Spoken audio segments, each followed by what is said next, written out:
Nah, so I mentioned her name. I felt like the story was bigger when I heard it initially.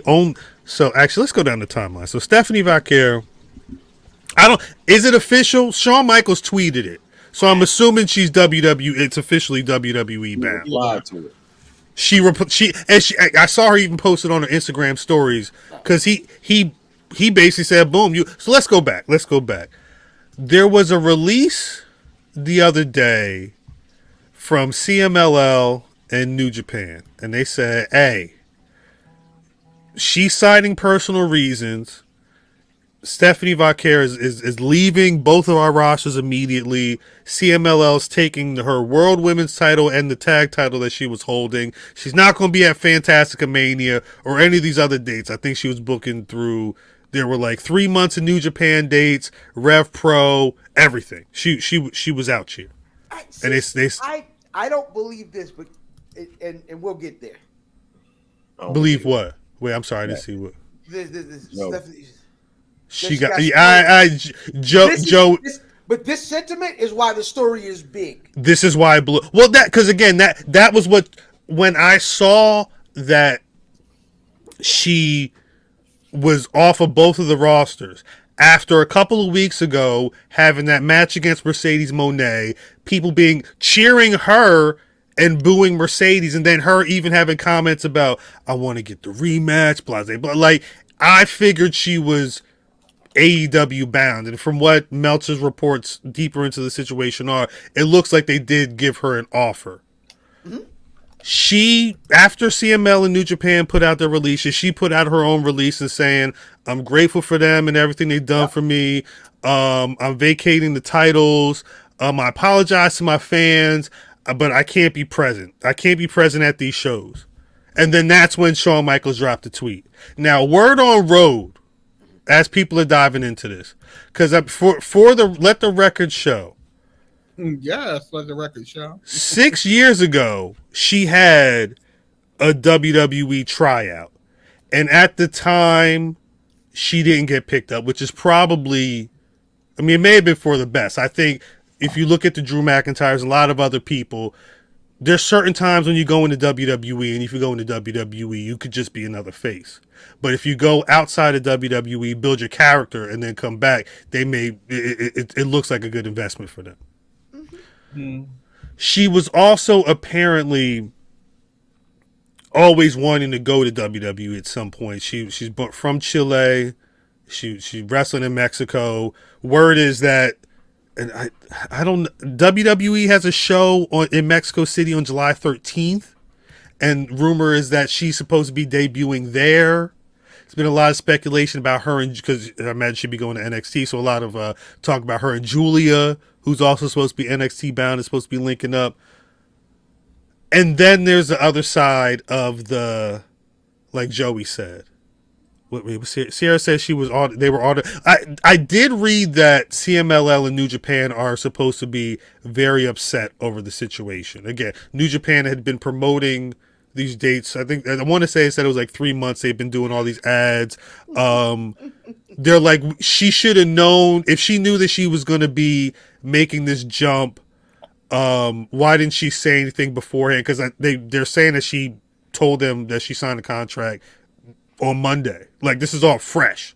And I think that may be why she's, we'll get to that in a second. So I think that may be why she's, having to cut all these ties. And shouts to Semper Vivi on Wrestling Observer Live. Because I remember hearing the story briefly last March where she had presented allegations that her boyfriend at the time, Quattrero, who wrestled in AAA in Mexico, had strangled her, and he'd been in prison. Like, and there's photos of her with like red marks on her neck and whatnot. Like, she'd put this out there, and he'd been in prison. And at the time when he got locked down, some of the people that he was cool with, including Roosh and Dralistico, who were currently on the AEW roster, they were posting messages in support of her ex-boyfriend. Some people are saying that this may have been a situation where, because I hear that the dude is supposed to be getting released soon. He's popular now, so he may be walking free on the road. I don't think there's a thought that she wouldn't want to be in that predicament in AEW, where there's people who are supporting him, where they just have had Forbidden Door. They're kind of all cross mostly working together. All of this stuff versus her being a fan of WWE, and I don't know what Shawn Michaels also told her in terms of you trying to go down to Orlando, but it sounds like she made the decision that was for her. I'm just confused. It's a conversation about them saying that she was stolen from AEW, because that never. It don't Dragon Lee as well. It don't feel like she was a lock for AEW. I think like a lot of things, it felt like people assumed that she'd be AEW bound because of Forbidden Door and the connections with CMLL and New Japan. It made sense. So I'm being honest. Go ahead. I'm sorry, fam. Now, being that you, because AEW prides itself on being the alternative to WWE, and one of the things that they've always done is the one thing, like WWE for the most part is like, hey nigga, if you on that TV, you ass for the most part, or we have control over what you do. AEW's always been the folks, oh, we're gonna bring this indie guy in, and show him off, and no ties. But listen, when you do that, baby, you the tryout. You know what I mean? They ain't gotta bring everybody to Orlando. They TV work, they internet work. So when they say she got stolen, she didn't have no rings on them fingers. Right, stolen is she was single.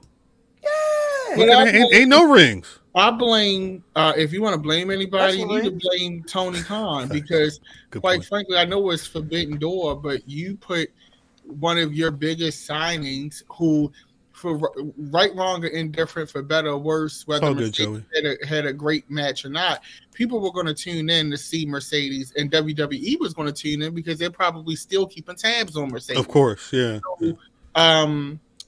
So Stephanie benefited from that. I'm gonna be honest with you, and I know the wrestling world will kill me, but I had never heard of this chick before that match with Mercedes. A lot of people had this. Now, all right, this is the truth.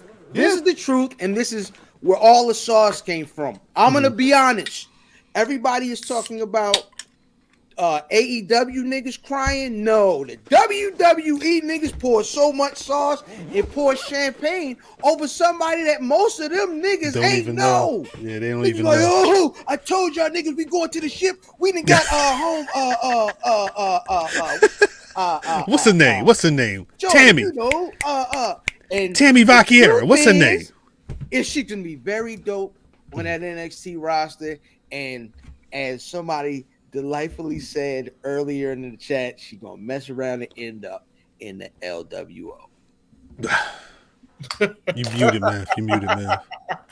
And I'm not saying that she's a bad wrestler or anything. It's just that, quite frankly, all of this pomp and circumstance and hoopla, to me, and I be reading Mercedes down. But I'm gonna be honest with you, I would have never seen this chick if she didn't wrestle with Mercedes. And that's the bottom line for me. I'm not, I know that she has fans and people do know her, but all of this pomp and circumstance, and I'm like, okay, after this pomp and circumstance is over, is this going to be able to move the needle? I hope so. I hope so too. But right now, for me, it's giving wait and see, because half of y'all can't even pronounce her last name. So why y'all are so pumped? Well, you know why. It was Dunkin' time. Everybody listen. Everybody loved Dunkin' time. Oh. I was gonna say though, because DDM, I think the one thing I'll say to what the comment you just made, you may have to just trust the process. I mean, you said earlier you are the NXT watcher. Joe Hendry, Ethan Page, Jordan Grace, they're making the right decision. She's gonna get stolen. She's already stolen, by the way. We should definitely talk about Mariah Mann a little bit. declined. So I don't think she's going nowhere.